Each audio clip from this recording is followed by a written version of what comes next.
हाँ जी।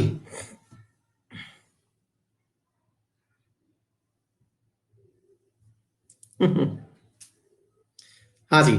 तो एक विद्यार्थी पूछ रहे लैपटॉप में चैट कहाँ से ऑफ करूं भाई, ये तो मुझे आइडिया नहीं है। मोबाइल का पता है, मोबाइल पे हमको जहां पे टच कर दोगे हम साइड में बैठ जाएंगे और अपने आप जो है वो आपके लिए सब सही हो जाएगा। मेघना बहुत बढ़िया, मेरी तरफ से तुम ही खा लो, है ना। आइए आइए साथियों, आज के सेशन के अंदर चर्चा करते हैं क्या खास बात हम आपको पढ़ाने वाले हैं। आज का हमारा टाइटल है एटमॉस्फेयर। हम लोगों ने मतलब प्लान कुछ इस प्रकार से किया, जो हमारी कंटेंट टीम है उससे डिस्कशन हुआ। उसने कहा सर एक काम करिए, पहले आप लोग अच्छे से इनको अभी अंतरिक्ष से उतार के लाए हैं, अंतरिक्ष से उतार के लाए हैं तो अंतरिक्ष से इनको पहले वायुमंडल पर लाइए और वायुमंडल पर ला करके फिर इन्हें धरती पर लाइएगा। फिर धरती से जो है धरती की गहराइयों में, फिर ज्वालामुखियों में और फिर वॉल्केनोज में घुमाते हुए ले जाइएगा, है ना। तो भाई ऐसी बात है तो हम लोग आपके सामने चर्चा कर रहे हैं। आपके सामने आज का हमारा विषय है आपके एटमॉस्फेयर की। क्या है एटमॉस्फेयर, आइए जानते हैं। मेरे प्यारे साथियों, एटमॉस्फेयर के बारे में जो सिंपल सी कहावत है या कहानी जिसको हम कहते हैं कि जो भी हमारे चारों तरफ है वो वायुमंडल है। जो भी हमारे तरफ है चारों तरफ वो वायुमंडल है। और इस वायुमंडल में ये जो कंपोजिशन आपको दिख रहा है ये हम सबको याद रहना चाहिए यदि हम एग्जाम के प्रति सीरियस हैं। बहुत बार इन परसेंटेजेस को पूछ करके भी सवाल बनाया गया है जो आपके एग्जाम से हैं उनमें, कि नाइट्रोजन का परसेंटेज क्या है, ऑक्सीजन का परसेंटेज क्या है, आर्गन कितना, कार्बन डाइऑक्साइड कितना, ये सारी परसेंटेज परीक्षा में पूछी गई है। ठीक है ना। तो मेरे प्यारे साथियों, आप भी ये तय और सुनिश्चित कर लें कि ये परसेंटेज आपको याद रहेंगी। कुल 100% जो चीजें हैं उनमें से 78% नाइट्रोजन है। ठीक है।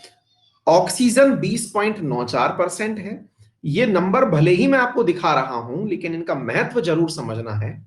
और सबसे महत्वपूर्ण बात यह है जिसके लिए दुनिया परेशान है वो है CO2, और उसका प्रतिशत 1% से काफी कम है। काफी कम है अर्थात 0.03%। आप अंदाजा लगाइए, जहां ऑक्सीजन लगभग 21% है मेरे प्यारे साथियों, वहां कार्बन डाइऑक्साइड इतनी कम मात्रा में है। ठीक है ना। और नाइट्रोजन सबसे अधिक मात्रा के अंदर उपस्थित है। ये सारी बातें वायुमंडल की हैं, यानी कि अर्थ क्रस्ट से ऊपर की बातें हो रही हैं। ठीक है। चलिए आगे बढ़ते हैं।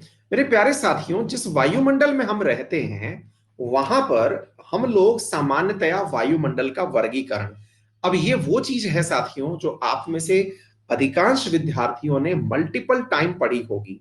ट्रोपोस्फियर क्या है, स्ट्रेटोस्फियर क्या है, मीजोस्फियर क्या है, थर्मोस्फियर क्या है, एक्सोस्फियर। लेकिन अगेन वही बात है कि अगर मैं ये ना पढ़ाऊं तो फिर हमको ऐसा लगता है कि हमने कुछ छोड़ दिया है ना। तो इसलिए मेरे प्यारे साथियों ये सब चीजें पढ़ाना भी जरूरी है। तो हम आपके सामने ये सारी बातें एज ए कंटेंट शेयर तो कर ही रहे हैं, लेकिन जो सबसे ज्यादा समझाने की बात है वो है ऊंचाई के साथ साथ टेम्परेचर का बदलना। और इसमें से जो आपके लिए अननोन चीज है वो है कर्मन रेखा का होना। ये कर्मन रेखा क्या है, आइए दो चार चीजें जो आपको दिख रही हैं उन पर चर्चा करते हैं। मेरे प्यारे साथियों, सर आपसे एक रिक्वेस्ट है, MP के सीधी में बहुत बड़ा बस हादसा हुआ है, इसमें 45 लोगों की मौत हो गई। प्लीज उसके लिए 1 मिनट के लिए प्रार्थना करवा दीजिए। विकास जायसवाल, बिल्कुल हम सभी दिल से उसके प्रति संवेदना व्यक्त करते हैं और हम सभी इस चीज से आपने बताया उससे पहले भी आहत हैं और बहुत सारे विद्यार्थी इस पीड़ा को दिल से फील कर रहे हैं। लेकिन ये कार्य हम अपनी इस क्लास में अपने कुछ रीति रिवाज और कस्टम्स के कारण नहीं कर पाएंगे। दिल से मैं मतलब आपके एक सेशन में आने से पहले ही उनके प्रति बहुत ज्यादा श्रद्धा सुमन अर्पित कर चुका हूँ। मतलब बहुत कृतज्ञ हूँ इस घटना को सुनकर के कि हाँ, मतलब हमारे देश में जाने जो है वो सड़क हादसों में, जहां आज सुबह ही उसकी वर्ल्ड बैंक की रिपोर्ट आई है कि भारत में 1% व्हीकल है और 11% सड़क हादसे होते हैं, उनमें से इसी प्रकार के हादसे प्रमुख हैं। और इतना ही नहीं, हमारे देश में हर दिन बड़ी संख्या में हादसे होते हैं, उन सबके प्रति हमें मतलब दिन भर में थोड़ी संवेदना व्यक्त करनी चाहिए जिससे कि शायद हम एक अच्छे राष्ट्र का निर्माण कर सकें। आइए, तो मेरे प्यारे साथियों, यहां पर क्षोभ मंडल, समताप मंडल, मध्य मंडल, आयन मंडल और बाह्य मंडल, हमने क्या कहा, जहां पर ट्रोपोस्फेयर जिसे कहा गया हाँ जी, करमन रेखा क्या है, पहले तो इस शब्द के बारे में व्याख्या कर दूं। करमन रेखा एक वो लाइन बनाई गई साथियों जिसके ऊपर अंतरिक्ष कंसीडर किया गया, क्योंकि बचपन में अगर आप लोगों ने कभी अंतरिक्ष की व्याख्या सुनी हो, अंतरिक्ष की व्याख्या का अर्थ हुआ कि भाई अंतरिक्ष क्या है, तो अंतरिक्ष की व्याख्या में हमने सुना कि भाई जो अपने ऊपर दिखे वो सब, आकाश की जो अपन पर्यायवाची याद करते थे, व्योम, आकाश, ये सब हमारे वो थे। व्योम हुआ, आकाश हुआ, अंतरिक्ष हुआ, ये पर्यायवाची हुआ करते थे। ठीक है ना। तो मेरे प्यारे साथियों, कर्मन लाइन क्या है, हमारे ऊपर 200 किलोमीटर से ऊपर हमने अंतरिक्ष की व्याख्या करी इंटरनेशनल कंसिडरेशन के बाद, कि जहां पृथ्वी की सतह है वहां से 200 किलोमीटर ऊपर, और पृथ्वी की सतह में भी हमने समुद्र तल लिया, 200 किलोमीटर ऊपर से ऊपर हम क्या मानेंगे, हम अंतरिक्ष मानेंगे। ठीक है ना। हाँ भाई, मैं आप सबसे निवेदन करूंगा कि आपकी बात से मैं सहमत हूं और सभी के साथ में संवेदनाएं हैं, इसलिए मैं उन विद्यार्थियों से भी निवेदन करूंगा जिन्होंने इस क्लास के दौरान ये मैसेज भेजा। विद्यार्थियों से निवेदन है, कृपया करके क्लास में इस प्रकार के मैसेज ना भेजें। क्यों ना भेजें, इसके लिए ये नहीं है कि मैं आपकी संवेदनाओं से मतलब वास्ता नहीं रखता, इससे पढ़ने का पूरा मन जो है वो उद्विग्न हो जाता है ना। मतलब पढ़ाई, क्योंकि जीवन जो है ना वो इसी जन्म और मृत्यु के बीच में ही कहीं है। हम जब पैदा हुए और हम खत्म जब होंगे, इसी के बीच का कर्म क्रम जो है वो जीवन है, और वो जीवन निरंतर चलता रहेगा। अगर ये घटना हुई है इसके बावजूद भी जीवन था और रहेगा, और इससे पहले भी था और रहेगा। आप जो जिस कर्म को कर रहे हैं इसे बेहतरी से करें, ये आपका जीवन है ना। तो इसको आप अच्छे से समझें, और कृपया करके किसी के मरने की सूचना, किसी के पैदा होने की सूचना, किसी के जन्मदिन की सूचना कृपया करके चैट बॉक्स में ना दिया करें, क्योंकि हमारा यहां इकट्ठा होना एक विशेष उद्देश्य के लिए है, जिसके लिए आप सबने अपनी जेब से भुगतान किया है। उस उद्देश्य की पूर्ति करिए, वो भी आपके जीवन का दायित्व है। अगर आप वो भी सही से कर ले जाते हैं तो ये तय मानिएगा कि आपने सही मायने में अपने राष्ट्रवासियों को अपनी तरफ से संवेदनाएं व्यक्त कर दी हैं। आप अपने कर्म को अच्छे से कर ले गए तो भी वो आपका राष्ट्र कार्य में, राष्ट्र निर्माण में एक महत्वपूर्ण कार्य कंसीडर किया जाएगा। ठीक है। आइए मेरे प्यारे साथियों, यहां पर हम लोग क्या बात कर रहे हैं, ध्यान से सुनिएगा, है ना। तो प्लीज फोकस करें आप पढ़ाई पर, और पढ़ाई के अलावा कोई भी इर्द गिर्द बातें ना करें। आइए, तो कर्मन रेखा के बारे में हमने एक जनरल आपके सामने चर्चा कर दी। ठीक है ना। हाँ जी, अब आगे की तरफ बढ़ते हैं। कर्मन रेखा के साथ साथ एक, जब हम अंतरिक्ष की व्याख्या कर रहे होते हैं या अपने चारों तरफ के वायुमंडल की व्याख्या कर रहे होते हैं, तो एक बहुत बड़ी चीज जो हम लोगों को समझ में आनी चाहिए वो है मेरे प्यारे साथियों, अपनी पृथ्वी का हीट बजट और टेम्परेचर सिस्टम। ये दो चीजें ऐसी हैं जो आप लोगों को बहुत अच्छे से समझ में आनी चाहिए। तो मेरे प्यारे साथियों, मैं आपको एक बहुत ही इंटरेस्टिंग चीज पढ़ाने जा रहा हूं, कृपया करके उसको बहुत ध्यान से पढ़ें। और उसका नाम है मेरे प्यारे साथियों, पृथ्वी का हीट बजट। क्यों पढ़ा रहा हूं, क्योंकि बहुत सारी चीजें इसी से संबद्ध हैं जो आपको पृथ्वी के बारे में पता चलेंगी। क्या है, आइए सुनिए। साथियों, सूर्य जो है वो हमारी ऊर्जा का स्रोत है। ध्यान से सुनिएगा।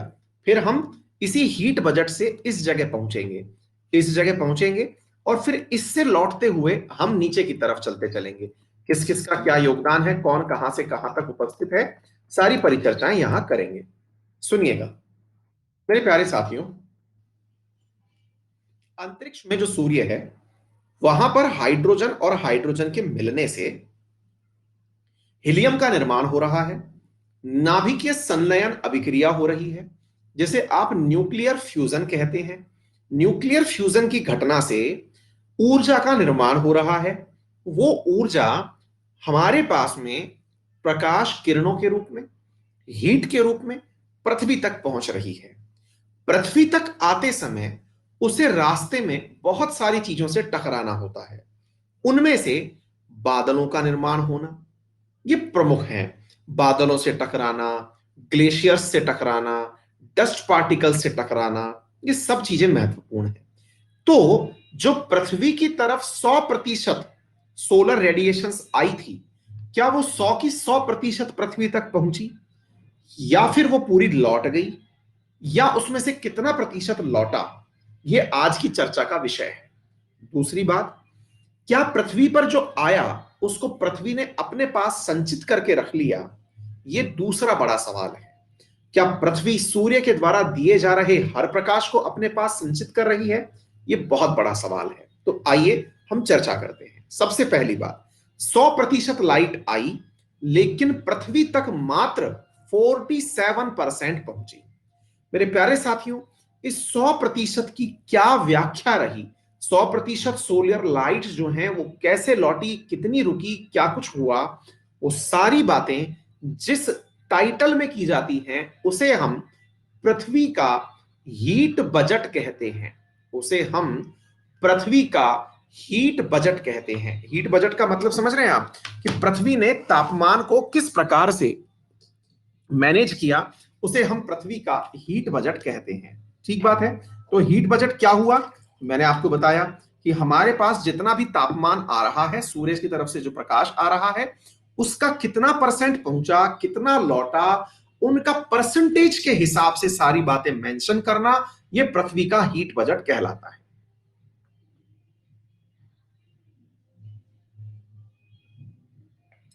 हाँ जी। अब सवाल बनता है कि सर पृथ्वी का ये हीट बजट है, अब पृथ्वी के हीट बजट में 47% आपने बताया कि पृथ्वी तक पहुंचा, सर बाकी कहां चला गया? नीरज यादव सर, जमाती की तरह बताओ। जमाती क्या होता है बेटा? समझा नहीं मैं, सॉरी।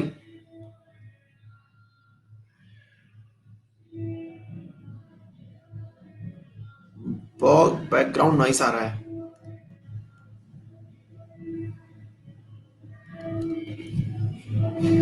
पीछे से साउंड आ रहा है। एक मिनट।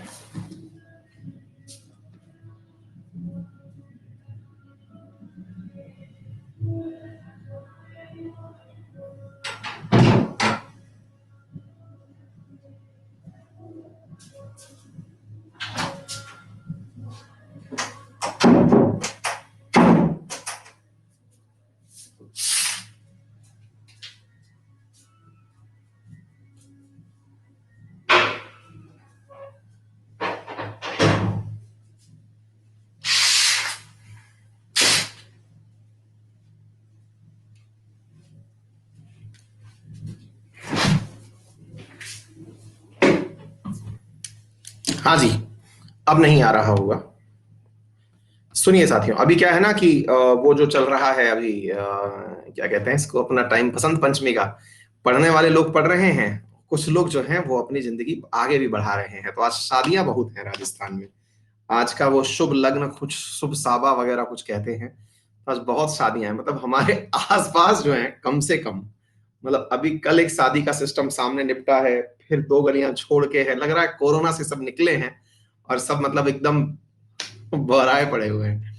हाँ जी, तो बात समझिएगा। तो साथियों, ये 100% जो है ये यहां पर पहुंच रहा है। अब 100% में 47% यहां आया। 47% से पहले पहले क्या हुआ, अब वो देखिएगा साथियों। जो आ रहा था प्रकाश, उसमें से मेरे प्यारे साथियों 7%, 17% और 6%, ये सारी चीजों को जरा ध्यान से समझिएगा साथियों। 7% तो कुल 100% में से प्रकीर्णित हो गया प्रकाश। कहां पर प्रकीर्णित हो गया, आइए हम बताते हैं। प्रकीर्णित होने का अर्थ हुआ मेरे प्यारे साथियों कि सूर्य को जो आप नीला नीला आसमान देखते हैं, प्रकीर्णन के कारण, यानी कि वो जो डस्ट पार्टिकल हैं, टिंडल प्रभाव दिखाते हैं, वही डस्ट पार्टिकल जो आसमान में रमन इफेक्ट के चलते सूर्य के प्रकाश को वितरित करके आसमान को नीला बनाते हैं।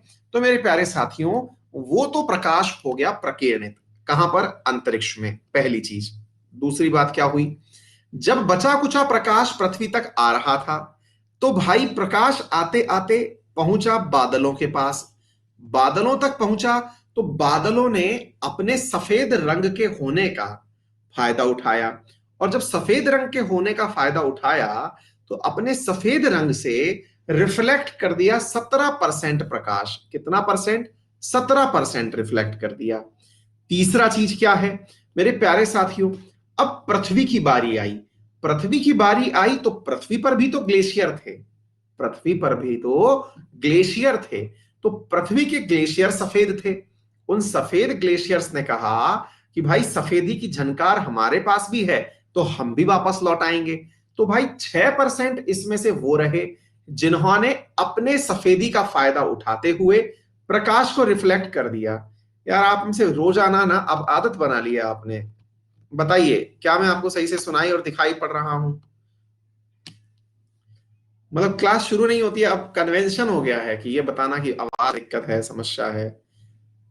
कम से कम खुद का भी इंटरनेट चेक कर लिया करो यार। 96% सब लोग बता रहे हैं, इसका मतलब 4% लोगों का डेटा भी खत्म हो सकता है, इंटरनेट इश्यू भी हो सकता है, सही से हेडफोन भी ना लगाया हो। मुझे बोलने से पहले खुद भी चेक कर लिया करो ना यार।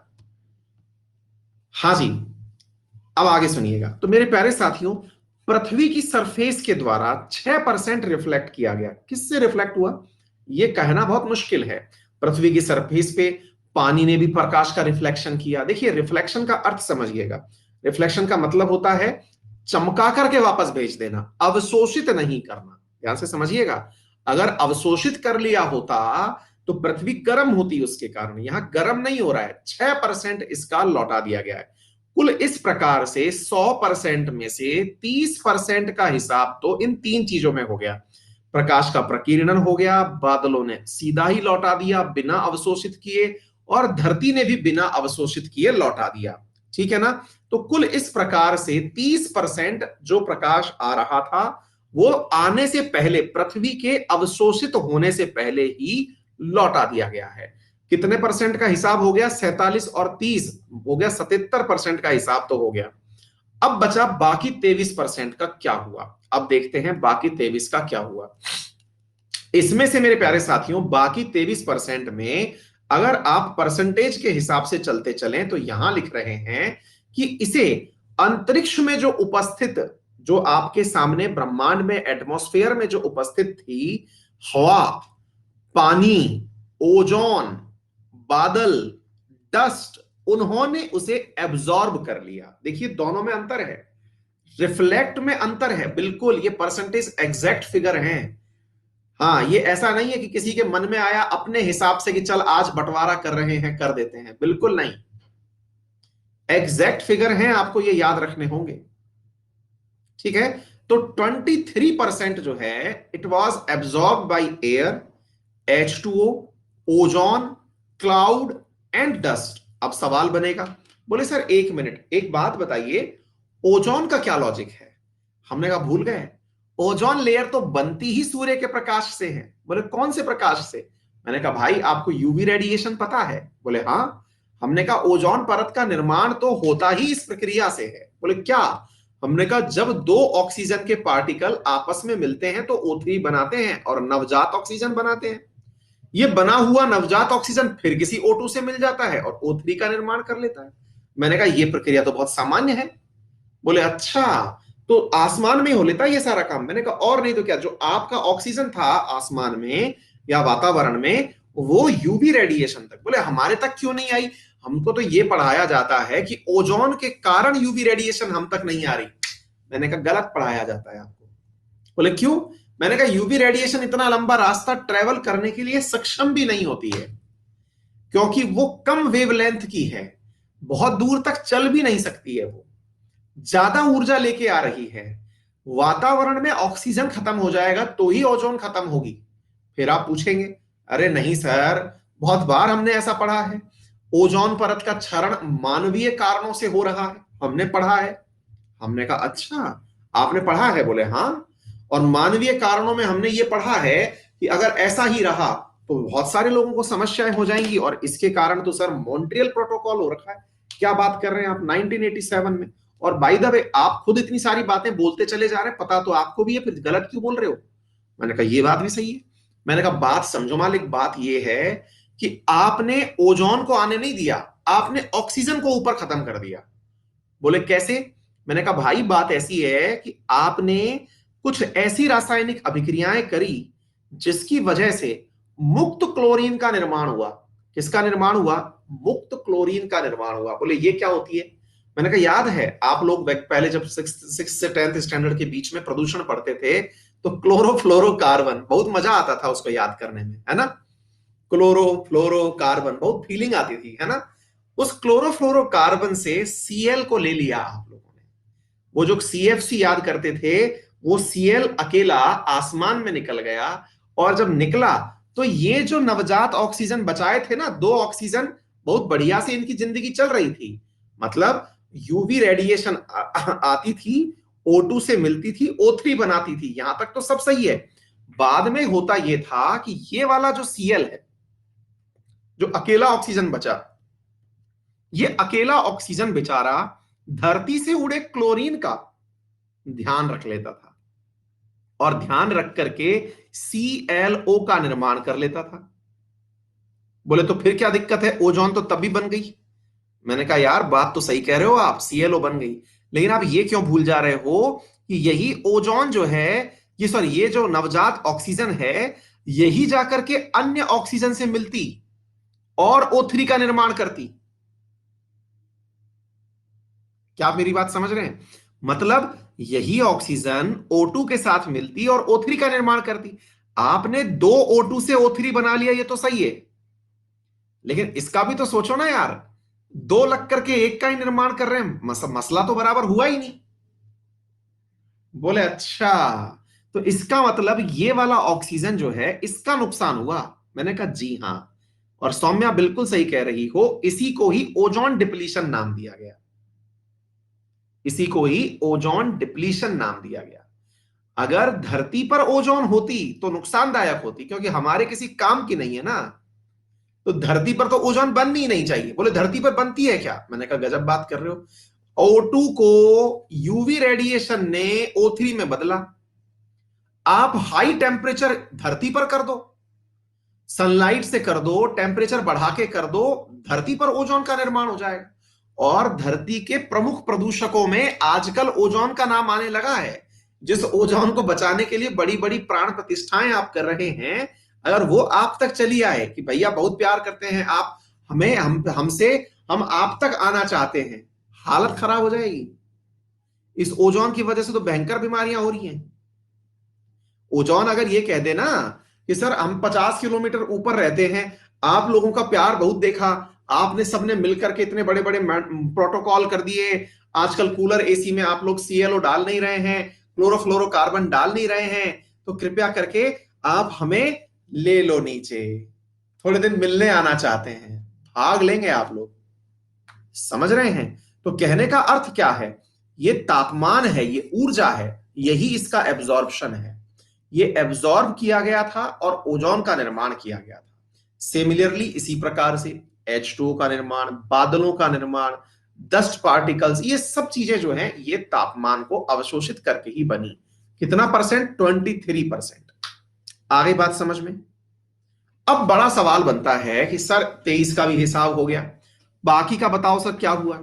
ये 47% तो पृथ्वी ने रख लिया होगा ना। मैंने कहा यार पृथ्वी जो है ना बड़ी खुददार टाइप की है। बोले खुददार टाइप से मतलब क्या है सर? अरे हमने कहा यार इसको ना मतलब अलग ही हिसाब है इसका। बोले कैसे सर? मैंने कहा इसको खुद पर बहुत कॉन्फिडेंस है। कॉन्फिडेंस इस बात का है कि यार हमको ना मतलब वो नहीं चाहिए, किसी से भी किसी प्रकार की सहायता फायदा नहीं चाहिए। बोले सहायता नहीं चाहिए का मतलब क्या है?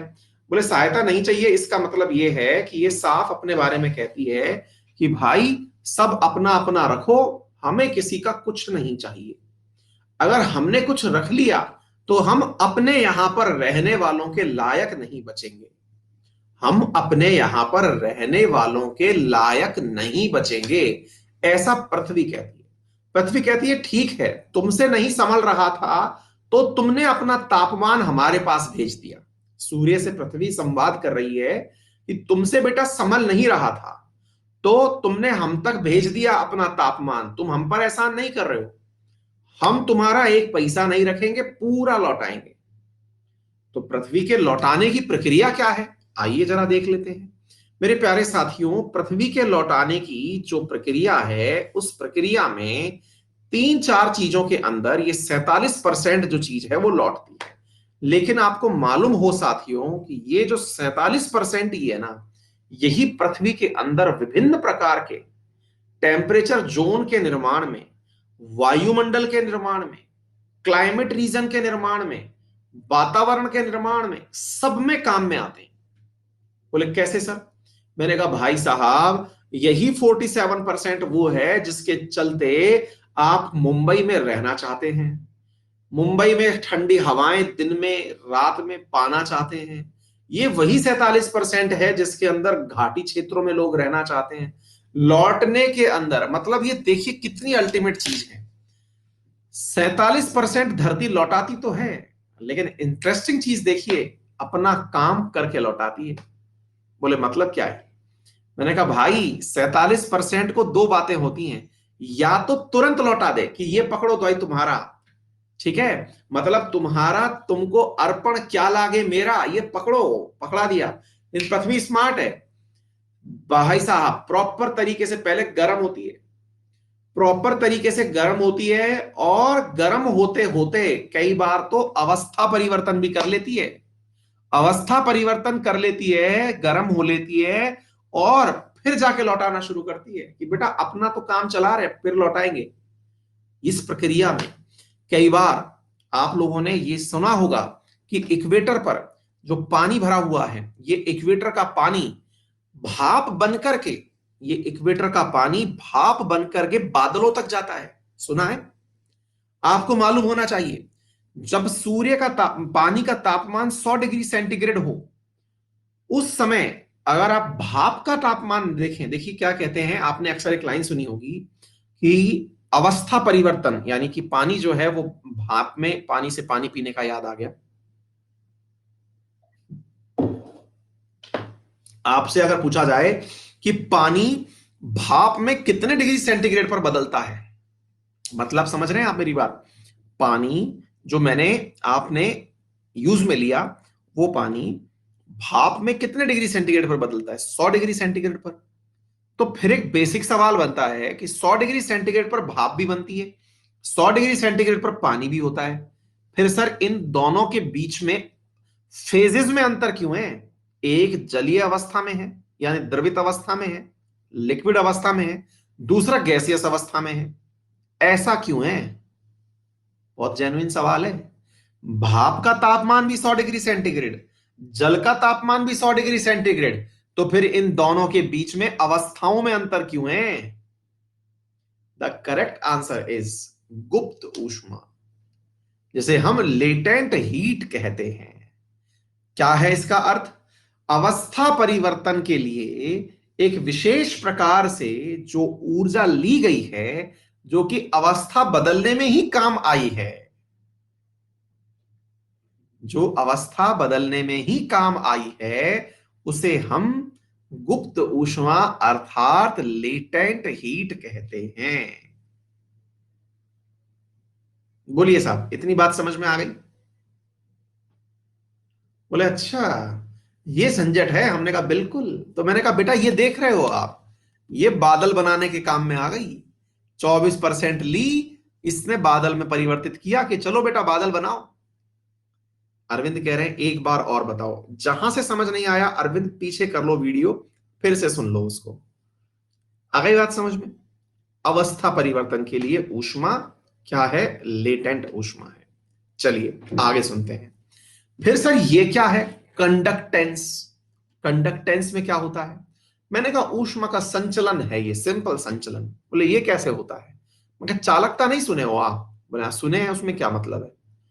मैंने कहा कई बार ऐसा नहीं होता कि आप सर्दियों में अलाव तापे हूं और नहीं तापे हूं तो कभी देखे हूं क्या, कि आप लोगों ने ना कई बार अ, आग को तापने के लिए, तापना समझ रहे हैं ना, कि भाई लकड़ी जल रही है और आप हाथ दूर से सेक रहे हैं यूं करके। ऐसे आपने देखा हो कि लकड़ियां जल रही हों तो आप उन लकड़ियों में ही हाथ नहीं दे देते गर्मी को एहसास करने के लिए, आप दूर से हाथ सेकते हैं, है ना? आग तो वहां लग रही है, हाथ आपके दूर सिक रहे हैं। ऐसा कैसे हो रहा है? आपने, ताप तो वहां लग रही है, हाथ आपके यहां सिक रहे हैं, ऐसा हो कैसे रहा है? ये ऊष्मा का संचलन है, ये ऊष्मा का संचलन है। ये माध्यम के माध्यम से होता है, ये माध्यम के माध्यम से होता है। बोले अर्थात हमने कहा आप सॉलिड माध्यम ले लें, लिक्विड माध्यम ले लें, गैसियस माध्यम ले लें, वहां पर ऊष्मा सवार होती है, दूसरी जगह चली जाती है। ओहो, बोले सॉलिड तो सुना था आज तक, हमको उदाहरण दिया करते थे हमारे गुरुजी छोटी क्लास में थे हम, कि बेटा कभी आप लोगों ने वो रोटियां सेकी हो चिमटे से। चिमटा समझ रहे हैं ना, वो जो रोटी पकड़ने का जो जुगाड़ नहीं होता है लोहे का, जिसे रोटियां पलटते हैं, उसको पकड़ते हैं। तो बेटा वो जो चिमटा है वो आगे से गर्म होता है, धूप मतलब लाइट के तो संपर्क में वो वहां जा रहा है, लेकिन हाँ हामिद का चिमटा, हाँ, तो वो बोले गर्म तो वहां से हो रहा है, लेकिन उंगलियां आपकी यहां भी गर्म हो रही हैं। क्यों? क्योंकि ये धातु से निर्मित है और ऊष्मा का संचलन वहां से होते होते आपके हाथ तक पहुंच गया है। क्लियर है? बोले अच्छा ये वो संचलन है। तो फिर सर एक बात बताइए, यदि ये ऊष्मा का संचलन तो फिर हवा से कैसे होता होगा? सर गजब बात कर रहे हैं आप। मतलब सॉलिड तो हमको समझ में आता है, ट्रांसफर ऑफ हीट था, कंडक्टेंस समझ में आ गया सर, लेकिन सर ये थोड़ा जम नहीं रहा सर। हमने कहा क्या नहीं जम रहा? बोले हवा से कैसे आ गया? मैंने कहा यार गजब कर रहे हो, आओ कभी राजस्थान, हैं आओ कभी राजस्थान, लू दिखाते हैं आपको, कितनी बढ़िया लू चलती है हमारे यहाँ पे। भाई साहब एक जगह से दूसरी जगह तक गर्मी के मारे आदमी हलवा हो जाए भाई साहब। लू लपेट लेती है कईयों को, तो लू लपेट लेती है कईयों को, तो आदमी कान ढक के चलता है, यहाँ पे बचा के चलता है अपनी इज्जत। बहुत बुरा हाल है भाई साहब। ठीक है, तो ऐसी स्थिति में वो हीट का ही तो है, हीट का ही तो संचलन है। ठीक है, तो इसका मतलब समझ में आया, हीट तो चलती है सर। और सर पानी से क्या है? और मैंने कहा लो भाई, आज सुबह ही आपको मैं ओशन करंट पढ़ा रहा था, पानी से तापमान का आना जाना तो सीखा ही है आपने, है? बोले अच्छा तो इसका मतलब संचलन होता है। हमने कहा और नहीं तो क्या, पृथ्वी बढ़िया से संचलन करती है, लोड मत लो। बोले कैसे पहचाने कि पृथ्वी संचलन कर रही है? मैंने कहा बहुत सही। मैंने कहा बेटा कभी दोपहर बाद गर्मी में निकलना बाहर, है दोपहर तक तो मतलब नहीं निकलते हो तो भी कोई मतलब नहीं है, दोपहर बाद अगर निकलो 2 बजे के आसपास, भाई साहब सूरज ऊपर से गर्मी मार रहा होता है, धरती नीचे से गर्मी मार रही होती है, आदमी की दोनों तरफ से सिकाई होती है। गर्मी जो गर्मियों में फील होती है ना, वो दोपहर 2 बजे बाद फील होती है, दोनों तरफ से, ऊपर से भी गर्मी नीचे से भी गर्मी। आई बात समझ में? बोले अच्छा ये कहानी, और हमने कहा क्या है, यही तो सबसे बड़ी कहानी है।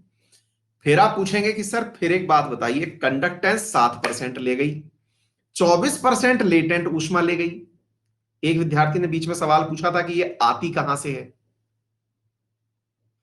सौरभ चक्रवर्ती कह रहे हैं कि आपने जो फोन नंबर दिया था वो आपका ही है क्या? हाँ भाई मेरा ही है, वो मेरा ही फोन नंबर है जो मैंने ग्रुप में दिया था, लेकिन वो मैंने अपने लिए कॉल सेंटर बिठा रखा है, उसका है ना। मतलब मैं उस फोन पर बात नहीं करता हूं, क्योंकि मैं पढ़ाऊंगा कब। लेकिन आपकी जिज्ञासाओं के लिए है वो। हाँ जी, तो फिर बात यह है, कंडक्टेंस लेटेंट हीट, फिर सवाल बना, बोले सर एक बात बताइए, कंडक्टेंस समझ में आ गया, लेटेंट हीट समझ में आ गया, एक बच्चे ने पूछा कि सर फिर लेटेंट हीट के लिए टेम्परेचर आया कहां से, टेम्परेचर आया कहां से? तो मैंने कहा भाई वो टेम्परेचर ही तो था जो सूर्य भेज रहा था। बोले अच्छा यहां से जुगाड़ हो गया। मैंने कहा ओ, फिर सर एक बात बताओ ये क्या है, लॉन्ग वेव रेडिएशन, ये थोड़ा समझ में नहीं आ रहा। और फिर ये भी लिखा हुआ है एब्जॉर्ब बाई H2O CO2, ये क्या है सर? इधर भी लिखा हुआ है CO2 H2, ये यहां भी लिखा हुआ है, ये थोड़ा समझ में कम आ रहा है सर। मैंने कहा सब समझ में आएगा, लोड क्यों ले रहे हो, अभी बताते हैं। हाँ जी, इधर सुने मेरे प्यारे साथियों, ये जो बादल है ना, ये बहुत समझदार है और चालाक प्रकार का प्राणी है भाई साहब ये। बोले कैसे? मगर भाई साहब ये दोहरी मार खेलता है। बोले कैसे सर?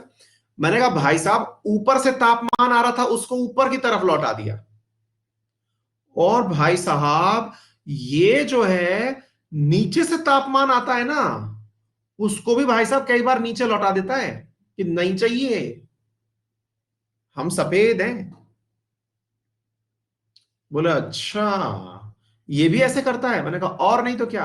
हाँ कई बार कह देता है कि लाओ थोड़ा बहुत रख लेंगे तापमान तुम्हारा भी हम होल्ड कर लेंगे। और पता है आपको, कई बार तापमान होल्ड करके 6% तक बिजली भी खा जाता है ये, मतलब लाइट जो है वो भी एब्जॉर्ब कर लेता है, लेकिन कई बार लौटा देता है ये। अच्छा, तो सर एक बात बताओ, ये जब लौटाता होगा तो फिर हमारी फीलिंग कैसी होती होगी? मैंने कहा आप यहां खड़े हो, आपको नीचे से भी तपन मिल रही है और ऊपर से भी लौट के आ रही है। बोले मतलब?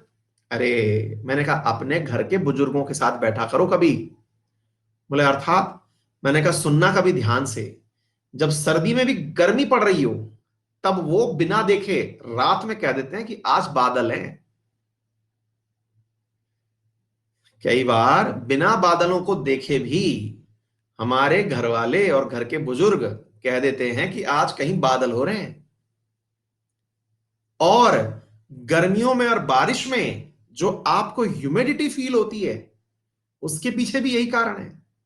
ये पानी, ये तापमान ऊपर और नीचे दोनों से नीचे तपा रहा होता है। समझ गए आप? उमस की जो फीलिंग आती है ना आपको। बोले अच्छा, तो तापमान बढ़ मतलब कई बार हम लोगों को जो ज्यादा गर्मी तुलनात्मक रूप से फील होती है बादल बनने से, उसके पीछे यह कारण है कि इसने बगावत काट दी। हमने कहा बिल्कुल। और मैंने कहा भाई, ये सबसे बड़ा कारण है। बोले किस चीज का? मैंने कहा सुनो, ये पड़ोस में लिखे देख रहे हो, H2O, CO2, बादल, ओजोन। प्रभु ये जब लौटाने लग जाते हैं तापमान, आदमी का निपटना तय है। बोले क्यों सर? अरे मैंने कहा महानुभावों, इसे ही हम ग्रीन हाउस इफेक्ट कहते हैं। इसे ही हम ग्रीन हाउस इफेक्ट कहते हैं। बोले इससे क्या फर्क पड़ेगा? मैंने कहा बेटा, आपके यहां पर जो वायुमंडल में आपने छोड़ी हैं हवाएं, जी हाँ, यही ग्रीन हाउस इफेक्ट है। और इसी के कारण जो तापमान बढ़ रहा है, अगर वो पूरी दुनिया में लगातार बढ़ने लग जाए तो इसे मेरे प्यारे साथियों आप ग्लोबल वार्मिंग कहते हैं। इसे ही आप ग्लोबल वार्मिंग कहते हैं। समझ गए?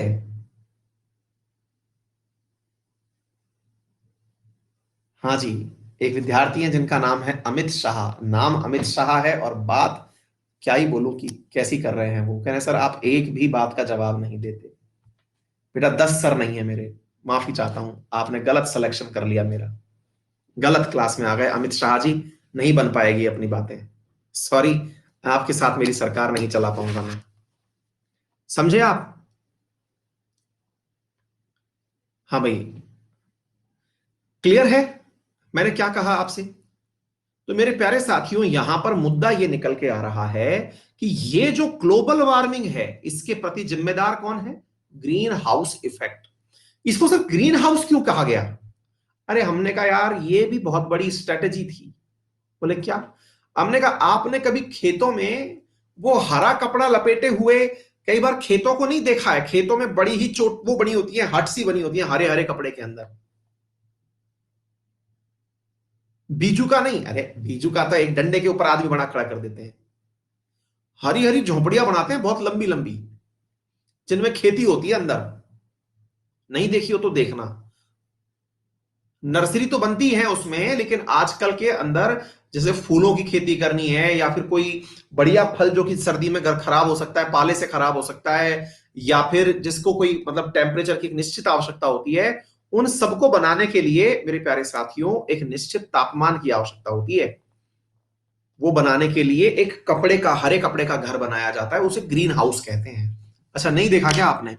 थोड़ी सी मदद कर सकते हैं आपकी, रुकिए, क्योंकि हमारे भी काम की चीज है आपको ये बातें समझ में आ जाए। रुकिए।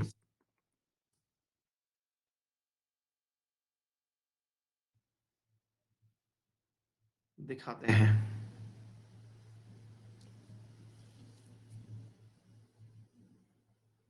अब आपके यहां पर इतनी उन्नत प्रकार की कृषि होती हो या ना होता हो, ये आपके ऊपर है, लेकिन ऐसा होता जरूर है।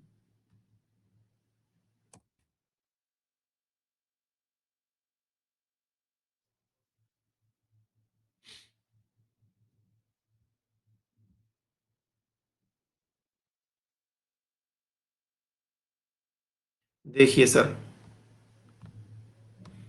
हमारे राजस्थान में तो होती है भाई। राजस्थान वाले एडवांस थोड़े ज्यादा है ना। इधर देखो, देखे हो कुछ ऐसा?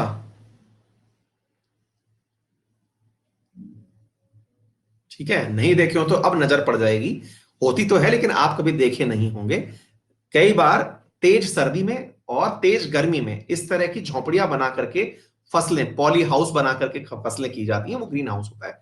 ये इसका लॉजिक ये होता है, सूरज का प्रकाश आ तो जाएगा लेकिन लौटेगा नहीं, और नहीं लौटेगा उस वजह से यहां का तापमान एक जैसा नियत रह लेता है, और उस नियत तापमान पर फसलों का उपयोग या फसलों की वृद्धि अच्छे से हो जाती है। ठीक है ना?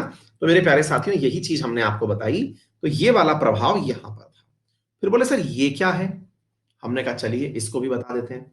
मैंने कहा देखो बेटा, सिंपल सा नियम है, अगर आप समझ जाएं तो बेहतर है। एक बात बताओ, E is inversely proportional to होती है लैम्बडा, बोलो यस और नो। ये क्या है? हमने कहा अच्छा। मैंने कहा E is equals to H nu, सुने हो कभी? बोले नहीं सुने। हमने कहा कोई बात नहीं। अब ये चीज सुने हो कभी? बोले क्या? H C upon lambda. बोले नहीं सुने। मैंने कहा हमने बोल दिया ना, अब तो सुन लो। मतलब मैंने कहा भाई, मैंने यहां पे लिखा कि लैम्बडा जो है ना, इससे आपको लेना देना है, बाकी सब छोड़ दो। बोले अच्छा। बोले इसमें क्या है? मैंने कहा ई का मतलब है एनर्जी और लैम्बडा का मतलब होता है तरंग दैर्ध्य। फिर से सुनिए, ई का मतलब होता है एनर्जी और लैम्बडा का मतलब होता है तरंग दैर्ध्य। बोले अच्छा, वेवलेंथ है? बोले हाँ। मैंने कहा इसका सिंपल सा अर्थ निकालूं तो क्या है? बोले सर इसका अर्थ है कि वेवलेंथ ज्यादा है तो एनर्जी कम है। मैंने कहा बहुत सही, बहुत सही, शाबाश। फिर से सुनिए, इसका सिंपल सा अर्थ क्या निकालूं? अगर वेवलेंथ ज्यादा है तो एनर्जी कम है। मैंने कहा बहुत सही। और बोले सर एनर्जी ज्यादा है तो? मैंने कहा वेवलेंथ कम। बोले, बहुत सही। मैंने खुद से बताओ यार, सूरज ने अपने पास एनर्जी भेजी ज्यादा, हम जब एनर्जी लौटाएंगे तो कम लौटाएंगे कि ज्यादा लौटाएंगे?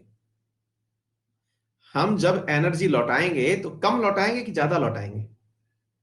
कम लौटाएंगे ना, क्योंकि अपन तो अपने हिसाब से लौटा रहे हैं। कम लौटाएंगे तो हम कम एनर्जी लौटाएंगे, तो लैम्बडा बढ़ा के लौटाएंगे कि छोटा के लौटाएंगे?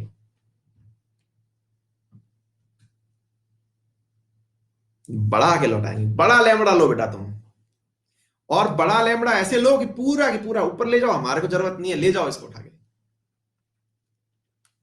जिनको खुद से समझ में आ गया वो थम्स अप कर दो यार, कितना बढ़िया कंसेप्ट तुमको मैंने चुटकी भर चीजों में समझा दिया।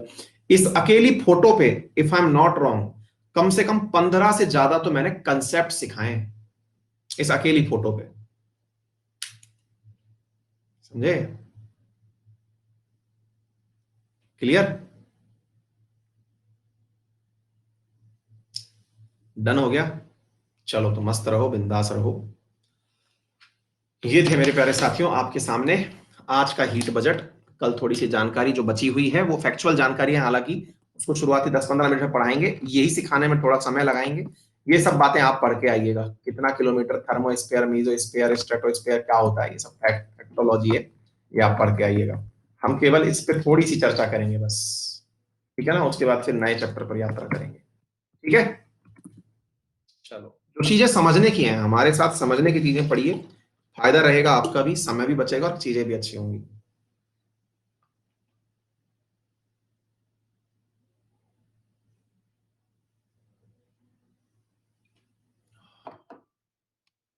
हाँ जी। गोंडवाना और अंगारा के लिए सुरेंद्र बेटा मैं ले लूंगा, एक काम करेंगे। हालांकि टेक्टोनिक मूवमेंट मैंने यूपीएससी में पढ़ा रखा है, वो आपके काम का नहीं है। पूजा बघेल पूछ रही है यूपीएससी के लिए इंग्लिश कंपलसरी है क्या? बेटा मैं तो एक ही लाइन बोलूंगा कि 1% भी कंपलसरी नहीं है, लेकिन आप हिंदी में उसी लेवल की तैयारी करने के लिए तैयार हैं क्या जो इंग्लिश वाले तैयारी करते हैं? ये आप अपने आप से पूछिए पूजा, अगर आप तैयार हैं तो हिंदी से भी बच्चे सेलेक्ट होते हैं और खूब अच्छी संख्या में सेलेक्ट होते हैं। निहारिका उत्तम, आपका कोई प्लस के लिए ग्रुप है क्या? नहीं है बेटा मेरा। केशव मिश्रा, फायदा यही होता है कि साइंस प्लस ज्योग्राफी एक साथ पढ़ा सकता है। भैया केशव, हम तो सारे सब्जेक्ट एक साथ घुसा घुसा के पढ़ाते हैं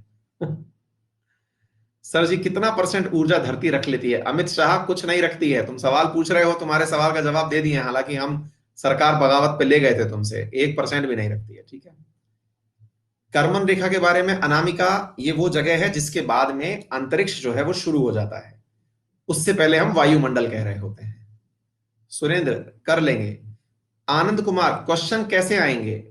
भाई क्वेश्चन कैसे आएंगे उसके लिए तो मैं आपको प्रैक्टिस की कह सकता हूं कि आप मेरी जो क्लासेस आ रही हैं उन्हें करें।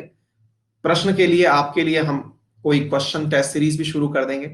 अभी थोड़े दिन होने दीजिए। एक काम करते हैं, सुनिए। आज तारीख क्या हुई है? 16 तारीख हुई है ना? 16 तारीख हुई है यार, कितनी क्लासेस तो लगाऊं मैं क्या वचन देने की स्थिति में भी नहीं रहता। अदरवाइज मैं ये काम भी कर सकता हूं कि मैं आपको ये कह दूं कि मैं इसके बाद में ये क्लास लगा दूंगा। प्लान है कि सैटरडे संडे के दिन प्रैक्टिस सेट लगा देते हैं आपके लिए, ठीक है। नीतीश, तभी तो दिमाग हटाए जा रहे हैं, एक बार और खुद से पढ़ना पड़ेगा अच्छे से। बिल्कुल बेटा, है ना। एक बार आपको ये रीडिंग तो मारनी पड़ेगी। नितिन पटेल ने एकदम बहुत बढ़िया बात करी कि 6,000 में और क्या क्या चाहिए। चलिए, तो बहुत ही अच्छी बात है। विशाल गोतावले, मैं अभी एफआई में हूँ, यूपीएससी की प्रिपरेशन कर रहा हूँ। होपफुली आप फाइनल ईयर लिख रहे होंगे। हाँ, और अच्छी बात है, करिए ना, किसने रोका है आपको? बहुत अच्छी काम कर रहे हैं आप, करते रहिए। ज्योग्राफी की फीस क्या है यूपीएससी में? दीपक कुमार, भैया वहां सब्जेक्ट के हिसाब से कोर्स नहीं होता। वहां पर जो कोर्स होता है बच्चा, वो पूरे कोर्स का कंबाइंड वो होता है। देखिए यूपीएससी, आप जब भी यूपीएससी जैसी चीज के बारे में थोड़ा सोच रहे हो ना, तो थोड़ा सोच को बदल के सोचा करिए। मैं ऐसे बताना चाह रहा हूं आपको, बदलने की आवश्यकता क्या है। आप ऐसे सोच के विचार करें कि यूपीएससी का प्लान जब बनाओ तो आप बनने क्या जा रहे हो, ये पहले विचार लाओ, है ना। आप बनने जा रहे हो देश के सबसे बड़े, मोदी जी भले ही अपने आप को प्रधान सेवक बोलते हो, है ना, ध्यान से समझना। मोदी जी भले ही अपने आप को बोलते हो कि मैं प्रधान सेवक हूं, लेकिन जो वाकई में सरकारी प्रधान सेवक है ना, वो इसी यूपीएससी के एग्जाम से बनता है। समझ गए? जो आपका कैबिनेट सेक्रेटरी होता है ना, वो आप ही के एग्जाम से पास होकर बना हुआ एक आईएएस होता है, जो वहां तक पहुंचता है। तो पहले अपने आप के लिए ना, वही होता है ना, क्या काम करना है, उसके लिए बलिदान कितना लगेगा, वो पहले आप उस काम की सोच के विचार करिए। अगर मैं आपसे ये कह दूं, कॉमन सेंस लगा करके विचार करिएगा। बहुत बार बहुत सारे विद्यार्थी मुझसे इस बात को लेकर आर्ग्यूमेंट करते हैं कि सर यूपीएससी की फीस बहुत ज्यादा है ना। बहुत सारे बच्चों का डायलॉग होता है, सर यूपीएससी की फीस बहुत ज्यादा है। मैं आपके डायलॉग से पूरी तरह सहमत हो सकता हूं, लेकिन मुझे एक बात बता दो कि मैं फीस बहुत कम करके भी अगर मैं आपको बहुत अच्छा कंटेंट उपलब्ध करा दूं, एक बार के लिए मानिए, तो मेरे प्यारे साथियों, क्या मैं आपके साथ जस्टिस कर पाऊंगा? फिर आप पूछेंगे ऐसे क्यों पूछ रहे हो। मैंने कहा आप ऐसे सोच के चलो कि अगर 70 आईएएस ऑफिसर्स, आपको पता है अन अकेडमी पर जहां आप पढ़ते हैं ना, वहां पर यूपीएससी सेक्शन में अन अकेडमी पर 70 आईएएस ऑफिसर्स क्लास लेते हैं। जो अन अकेडमी है वो असल में खुद एक एक्स आईएएस ऑफिसर की है, जिनका नाम रोमन सैनी है, ठीक है। तो आप एक बात बताइए, कोई व्यक्ति इतना बड़ा एग्जाम छोड़ करके पढ़ा रहा है, नौकरी छोड़ के पढ़ा रहा है, तो कुछ आर्थिक लाभ भी चाहता होगा ना। उसका मोटिवेशन क्या होगा कि धन कमाए, या फिर एक बहुत बड़ा मेहनत। आपको क्या लगता है? आपको लगता है कि सर बस आते हैं, किताब खोलते हैं, पढ़ के चले जाते हैं? यार मेरे क्रेडिट्स देखो आप, मैंने कितना कुछ गेन किया, फिर मैं आपको पढ़ाने आया। उस गेन करने के पीछे मेरी भी बहुत मेहनत लगी है, मेरी भी मुझसे अपेक्षाएं हैं, जैसे आपकी अपने आप से हैं। उनकी एक कॉस्ट होती है, एक सिस्टम होता है, उसकी एक कॉस्ट होती है साथियों, और वो कॉस्ट आपसे तुलनात्मक रूप से बहुत कम अन अकेडमी लेता है। अगर आप दिल्ली जैसी जगह पर ऐसा ही कोई कोर्स तैयार करने जाएंगे तो कम से कम 2.25 लाख रुपए फीस है, जो अन अकेडमी मात्र आपको 45,000 में उपलब्ध करा रही है। और दिल्ली जाने के बावजूद भी आप इन्हीं टीचर्स से ऑनलाइन पढ़ोगे, ये गारंटी है। समझे आप? ये आपके उन सीनियर से पूछना कि क्या भैया जो आप दिल्ली तैयारी करने गए थे, उसी कोचिंग के नोट्स से सब पढ़ाई हो गई आपकी, या उसके बाद भी आपने ऑनलाइन जानकारी प्राप्त करी थी, ऑनलाइन सीखा था, ऑनलाइन मुद्दे चेक किए थे? पूछना। मतलब हो सकता है आपको मेरी बातें इसलिए थोड़ी सी इनकन्विंसिंग लग रही हो कि सर तो अपना कोर्स बेचने के लिए कह रहे हैं। ऑब्वियस सी बात है, मैं तो कहूंगा ही ना, क्योंकि मेरा काम है वो। और उसी काम की मैं तनख्वाह पाता हूं। तो मैं तो मेरा काम सही से कर रहा हूं, लेकिन आप अपना काम सही से करके देखें। समझ रहे हैं आप मेरी बात? आप मालूम करिएगा, जो भी यूपीएससी की तैयारी कर रहे हो सीरियस फेलो, कि भैया आपने जो कोचिंग पढ़ने गए थे क्या उतने से काम हो गया था, या ऑनलाइन भी पढ़ाई करी है आपने, फिर पता चलेगा। ठीक है ना? कभी आप चाहेंगे तो मैं आपके लिए बहुत सारे आईएएस लोगों का इंटरव्यू करवा दूंगा। मैंने बीच में करवाया भी था, फिर बीच में छोड़ दिया। अगर आप चाहेंगे तो किसी आईएएस का इंटरव्यू मैं आपके सामने ही किसी क्लास में करवा भी दूंगा। है ना? तो ये सिंपल सी बात है, तो मतलब इसको लेकर क्या परेशान मत होइए। है ना? क्लियर? ऑप्शनल कैसे डिसाइड करें? बेटा, अगर आपको आईएएस बनना है ना, इसको ऐसे समझना, अगर आपको आईएएस बनना है तो कोई भी हर्डल हर्डल नहीं है। नहीं बनना है तो हर चीज में समस्या है। बोले सर ऑप्शनल पूछ रहा हूं, आप ये भाषण क्यों दे रहे हो? अरे भाई, परीक्षा के लिए अगर ये कह दिया जाए कल को कि ऑप्शनल नहीं है, तो क्या आप तैयारी छोड़ दोगे क्या? नहीं छोड़ोगे ना। मतलब क्या है? ऑप्शनल जो समझ में आ गया उठा के निपटा दो, समझो कि वो केवल एक कंपलसरी चीज है जो करनी है। कल को वहां पर वो लिख देता है कि यहां पर मंदारिन लैंग्वेज में पेपर आएगा, आपका पेपर में सिलेक्शन लेना कंपलसरी है, तो मंदारिन भी पढ़ के बच्चा पास होगा भाई। तो ये सब चीजें मत सोचो। जो सेलेक्ट होने वाले लोग होते हैं उनकी थॉट प्रोसेस में ये सब चीजें नहीं होती। ऑप्शनल के लिए वो थोड़ा सा विचार जरूर करते हैं कि यार जो मुझे आता है वो ले लूं, जो भी लेना है ले लो। मैं इसके ऊपर कई बार सेशंस भी लेता हूं। किसी दिन आप चाहेंगे तो एक सेशन कर लेंगे इस बात के ऊपर कि ऑप्शनल कैसे चूज करें। अभी मैंने मुश्किल से वीक 2 वीक पहले ही लिया था, एक सेशन इस पे भी कर देंगे। ठीक है? कोई दिक्कत नहीं है। नगमा, अगर कोर्स ले लेते हैं तो आप अपना नंबर दोगे, देंगे इसे गाइड करने के लिए, अगर कोर्स ले लेते हैं तो? नगमा चिश्ती, बेटा मेरे जो यूपीएससी के स्टूडेंट हैं मैं आपको बता दूं, वो बहुत ज्यादा मेरे संपर्क में है। उनका एक पर्सनल यूपीएससी पर टेलीग्राम ग्रुप भी है।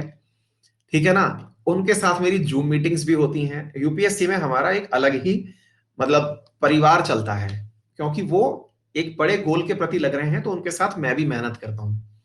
ठीक है ना? यूपीएससी में जो बच्चे हमारे साथ तैयारी करते हैं उनके साथ प्रॉपर तरीके से मतलब संवाद भी होता है। कई बार हम लोगों ने मीटिंग्स भी की हैं। ठीक है ना? और आप चिंता मत करिए, वहां पर थोड़ा सा मतलब वो क्राउड है जो ज्यादा ओरिएंटेड होकर किसी बड़े लक्ष्य की तैयारी कर रहा है, और हम लोग भी उनके लिए कुछ ना कुछ प्लान करते रहते हैं। जैसे अभी 20-21 तारीख को हम लोग बड़े बड़े ब्यूरोक्रेट से, आप भी उस मीटिंग में आ सकते हैं, एक फ्री सेमिनार आयोजित कर रहे हैं हम यूपीएससी वाले विद्यार्थियों के लिए। आप भी उसमें आ सकते हैं। उसके लिए मतलब मैं लिंक आपको शेयर कर सकता हूं, आप उसे ज्वाइन कर लें। ये लीजिए, ये एक समिट का लिंक है, अगर आप इस पे चाहें तो क्लिक करके इसे आप ज्वाइन कर लें। ठीक है? इसमें क्या है कि आप उन लोगों को देख सकते हैं, सुन सकते हैं जो कि खुद ब्यूरोक्रेट्स हैं, और ना उनके साथ आप बातचीत कर पाएंगे। ठीक है ना? तो ये सब चीजें हैं। नितिन पलेट जो आपके साथ आईआईटी में पढ़े हैं, उन्हीं में से तो लेके आया था बेटा मैं एक को। अभी थोड़े दिन पहले ही तो मैंने एक इंटरव्यू किया था, जो आपके बिहार में कलेक्टर लगे हुए हैं। औरों का भी कर दूंगा, आप बताइए जिनका भी करवाना हो। बेसिक से हिस्ट्री पढ़नी है, न्यू बैच कब आएगा? प्रवीण दुबे, भैया ये खत्म होगी पहले ज्योग्राफी, इसके बाद पॉलिटी, उसके बाद इकोनॉमी या हिस्ट्री, जो आप कहेंगे वो ले आएंगे। हाँ, बिहार में ही है प्रभात वो, आप जब कहेंगे तब ले आएंगे। प्राइज विनर के साथ वर्किंग है, साइंटिस्ट हैं। हाँ, उनका भी इंटरव्यू करवाना है। नितिन पटेल, बिल्कुल सही कह रहे हो आप। करते हैं भाई, बहुत सारे काम करने के हैं लेकिन समय सीमित होता है। टीना डाबी मैम को तो शायद हम अभी थोड़े दिन पहले भी लेके आए थे अन अकेडमी पे, क्लास हुई थी उनकी। है ना? हाँ,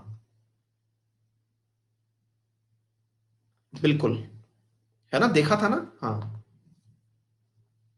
ठीक है, आप चिंता मत करिए। देखिए, आपको सबसे पहले खुद को अपने हायर स्टेट पे ले जाना होगा कि मुझे सिलेक्शन पाना है, फिर आप ऑटोमेटिक जिस रास्ते पे चाहेंगे निकल लेंगे। ये लिंक ओपन नहीं हो रहा है यार, यही है लिंक, तो और ओपन हो जाना चाहिए। हो सकता है क्लास के साथ नहीं हो रहा हो, आप इसको अपने सेलेक्ट करके रख लीजिए और फिर अलग से चले जाइएगा। ठीक है बेटा? चलिए, तो फिलहाल के लिए इतना ही।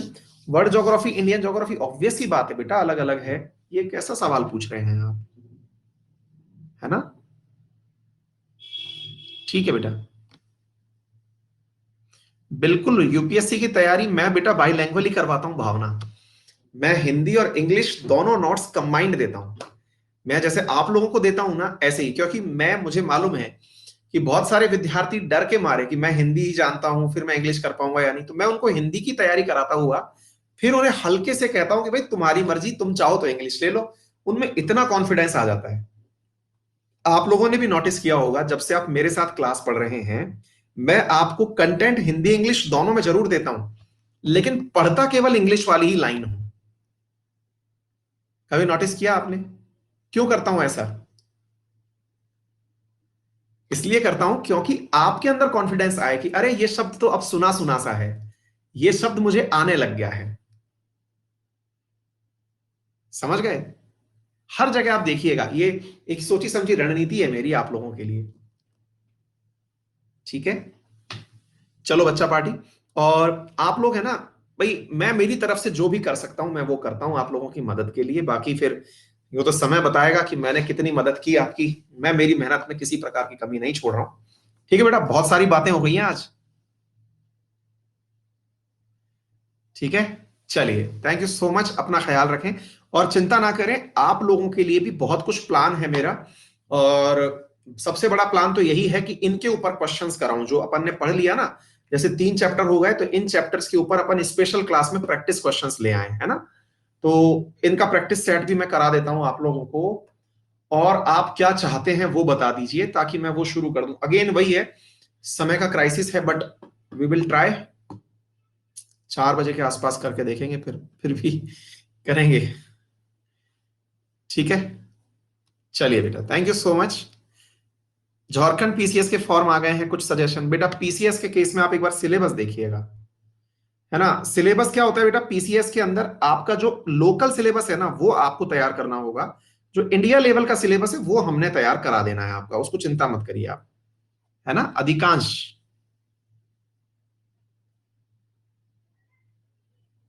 ठीक है, हाँ, थोड़ा सा टाइम मिलने दीजिए, मैं डेफिनेटली करा दूंगा। मेरी आप प्राथमिकता है ये मान के चलिएगा, है ना। ठीक है, अभी फिलहाल के लिए आप मुझे विदा कर दीजिए, ताकि मैं आपकी 7:30 बजे वाली क्लास लेके आऊं। उस 7:30 बजे वाली क्लास में देखिएगा, आज हम त्रासदी जो हुई थी ना उत्तराखंड में, उसका एक न्यूक्लियर बम से कनेक्शन बताने वाले हैं। वो सही है या गलत, तो उस सेशन में आके देखिए 7:30 बजे। अभी मैं उसी को तैयार करूंगा, ठीक है। चलिए, थैंक यू।